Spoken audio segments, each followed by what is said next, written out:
आज हजुर यहाँ पिरामिडमा बसेर यो बन्न गइरहेको पिरामिडमा बसेर ध्यान गर्नुभएको छ। आज तपाईको यहाँको ऊर्जा कस्तो छ, के मेसेज गर्नुभयो? धेरै राम्रो भयो ऊर्जा, यति राम्रो, यति आनन्द लाग्यो कि हजुर मैले यो ठाउँमा बस्दा बित्तिकै 2 सेकेन्ड पछि मैले यस्तो सुदर्शन चक्र जस्तो पुरा येल्लो, हजुर हजुर त्यो एकचोटि पनि निलो, अरू दिन निलो हजुर अनि कालो रातो यस्तो कलर देखिन्थ्यो, आज हजुर एउटै येल्लो ओके येल्लो ओके कलरको पुरा सुदर्शन चक्र देख्यो। अन्तिमसम्म पनि मैले आँखा खेल्दाखेरि हात राख्दाखेरि अनि त्यही कलर देखियो, मलाई यति आनन्द आयो, धेरै राम्रो। एकदम राम्रो अनुभव मिल्नुभयो। यो ठाउँमा चाहिँ सुदर्शन चक्रको हामीले गर्नुपर्ने छ।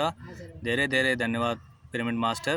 धेरै आनन्द यहाँ हजुरले मैले भन्न बित्तिकै आएर हजुर अन्तिमसम्म पनि यति आनन्द कि उठ्नै मन लागेन। धेरै धेरै धन्यवाद हजुरहरू। टाइम मिलेको टाइममा यसरी हामी आएर ध्यान गर्दै ऊर्जा बढाउने काम गर्नु पर्यो master. Thank you very much.